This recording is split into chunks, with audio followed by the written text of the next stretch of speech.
সম্মানিত উপস্থিতিবৃন্দ, একজন রাজনৈতিক কর্মী হিসাবে আমি নিজের অভিজ্ঞতা থেকে বলতে পারি যে বিচার বিভাগকে কিভাবে নিয়ন্ত্রণ করা হয়েছিল বিগত স্বৈরাচারের সময়। আমি, আমার মা, আমার পরিবার, আমরা এই বিচার বিভাগের নির্যাতনের ভিতর দিয়ে আমরা গিয়েছি। প্রিয় সহকর্মীবৃন্দ, একজন মানুষ হিসাবে, একজন রাজনৈতিক কর্মী হিসাবে আমার সর্বোচ্চ চেষ্টা থাকবে যে কোনো মূল্যে বিচার বিভাগের যে স্বাধীনতা সেটিকে নিশ্চিত করা। কারণ আমি নিজে ভুক্তভোগী কিভাবে বিচার বিভাগ একজন মানুষের জীবন, একটি সংসার ধ্বংস করে দিতে পারে। সেই জন্য আমরা সরকার গঠনে সক্ষম হলে আমাদের সর্বোচ্চ চেষ্টা থাকবে যে কোনো মূল্যে বিচার বিভাগের স্বাধীনতাকে নিশ্চিত করা। সম্মানিত উপস্থিতিবৃন্দ,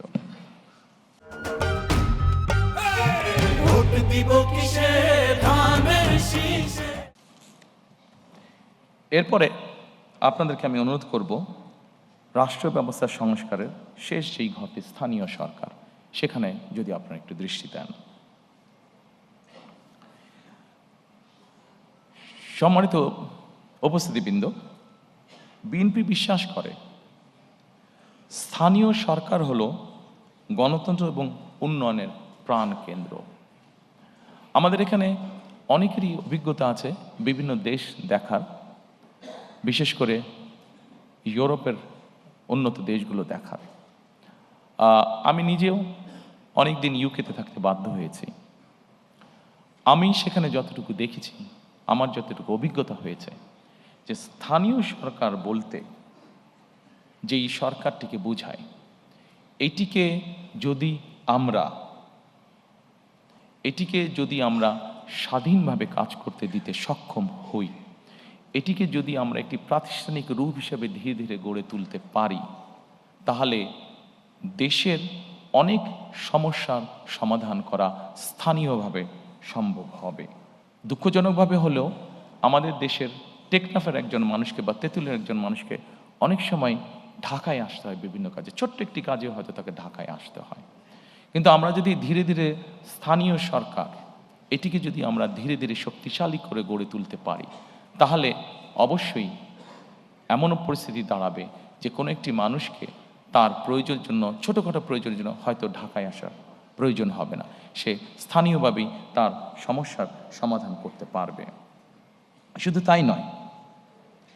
তাই নয়, স্থানীয় সরকারটিকে যদি আমরা শক্তিশালী করতে পারি, তাহলে আমরা গণতন্ত্র নিয়ে যেই কথা বলছি, গণতন্ত্রের ভিত্তিটাকে শক্তিশালী করার জন্য যেই কথাটা বলছি, সেটিও করতে আমরা সক্ষম হব। কারণ জবাবদিহিটা স্থানীয় পর্যায় থেকে তৈরি হবে। জবাবদিহিতা যখন স্থানীয় পর্যায় থেকে তৈরি হবে, মানুষের জীবনমান উন্নয়ন হতে তখন বাধ্য, দুর্নীতি কমে আসতে তখন বাধ্য, প্রকৃত উন্নয়ন বলতে যা বোঝায়, আইন শৃঙ্খলা বলতে যা বোঝায়, সকল কিছু তখন ধীরে ধীরে ভালোর দিকে এগোতে থাকবে।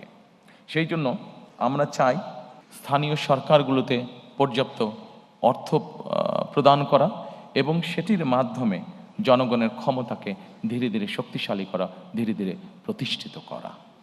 আমরা 20 কোটি মানুষের দেশ, ঢাকা থেকে আমরা কখনোই সার্বিকভাবে দেশের উন্নয়ন করতে সক্ষম হব না। আমাদেরকে যে কোনো মূল্যে অবশ্যই চেষ্টা করতে হবে যাতে করে আমরা স্থানীয় সরকারকে শক্তিশালী করতে পারি, জবাবদিহিতা তৈরি করতে পারি এবং লোকাল যেই সমস্যাগুলো আছে সেগুলো যাতে স্থানীয় পর্যায়ে আমরা ধীরে ধীরে সমাধান করতে পারি।